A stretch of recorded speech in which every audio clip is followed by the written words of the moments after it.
Hey everyone, I'm Miko, and these are your March 2022 State of the Stream announcements. We are officially relaunched in pursuit of Twitch partnership once again. I'm considering April 2nd to be our new first day for stats collection and analysis, and the goal is to make it impossible for them to project me by becoming even more overqualified than we were the first time. The new administrative Discord is now implemented, and the staff expansion is going well with several affirmations and acquisitions. We have a lot to offer as a community and a platform, and we're starting over with all the wisdom and experience we've gained until now being put into full effect. I'm quite confident that we're going to see some pretty big moves this year, so thanks for being part of this with me. Let's dive into the meat of tonight's updates. First up, I'd like to present you some stats for the month. And every month, I'll present this report card for my performance to track how things are going to move over time. I hope this will provide some insights to others as to what stats really matter when using data-driven improvement methodologies. In future months, stat changes, higher or lower, will be indicated on each stat with green or red arrows to help us track momentum. For this initial baseline, we only looked at March, and the most important stat to look at is hours streamed. At a whopping 7, we should expect almost nothing from these stats. And I should be able to eclipse most of these stats within the first week of this month, streaming regularly again. My goal each month is to stream around 6 hours per session with a minimum of 2 and a maximum of 16. It will take me time to get to that stage of regularly going over 4, as I tend to burn out after a couple hours with any game that isn't new.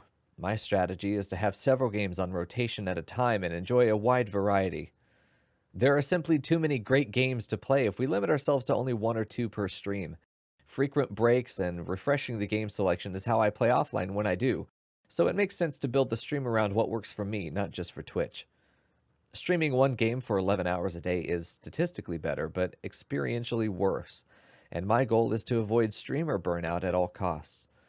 So my real challenge is to navigate the need for more hours and all the benefits that come with it, versus the fatigue that sets in early and deep when grinding hours of content. My strategy is to stream when I'm on and stop when I'm not, and try to set myself up in such a way that I only get tired when I'm out of social energy, not when I'm tired of the game I'm playing. In the past, I would routinely stream for 6 to 10 hours on some days, and I believe that with the right structure, I can do that again. We have seen the channel grow rapidly with only 6 hours of regular uptime, so hitting that as our goal should set the foundation for long-term sustainable growth.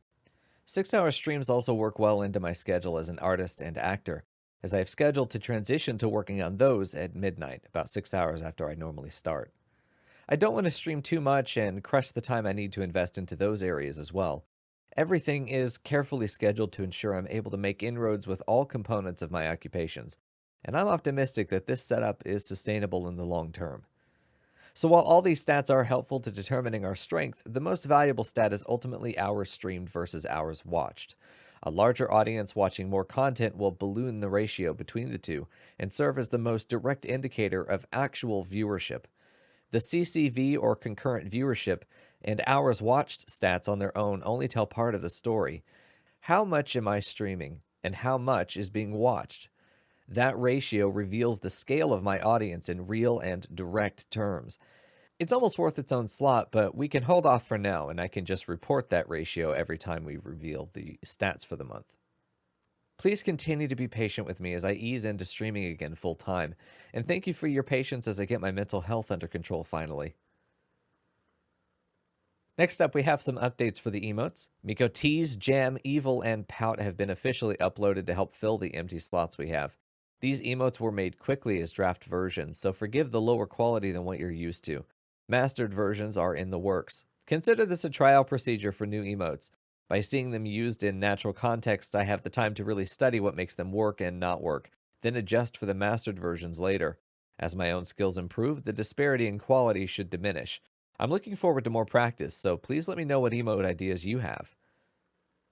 The sub-bonus wheel has been updated. I've changed wedges into one of 2 rarity tiers. Common wedges appear twice on the wheel, while rare ones appear only once. These rarer wedges are generally higher value, such as the sub-jackpot and show cock, which for now is spin again. We can increase the rarity tiers again if we get more rewards in the future.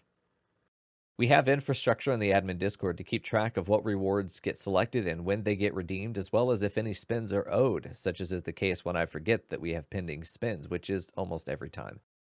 I don't want to spin during the content moving forward, so they'll be postponed to the transition point between games or redeemed at the beginning of the next stream. Basically, I don't want the wheel spins or alerts or non gaming content to be seen on YouTube, so we relegate that to the place where they won't be interrupting any content. It's the same philosophy as other alerts. Keep the content as much in the focus as possible. I have some merch updates. We have access to the embroidery and hats beta. We've had access to it for some time, but I've been unable to act on it. I have a design planned now. I'm going to prioritize getting this made on a beanie. For those of you interested in the designs for regular print, whether stickers, mugs, or really comfy hoodies, the design will work for both. Let me know if you have any other design ideas you'd like to see for Coco merch. Given the circumstances, we've lumped the February and March clip contests together to create one super poll. Future months will run the usual entry periods, starting and ending at the State of the Stream meetings. Next, here's the winner for this month's clip contest. In light of recent events, it would seem an explanation is in order. Yes, please. The eye is no ordinary relic. It harbors the power of the dragon, which it Yes, the dragon.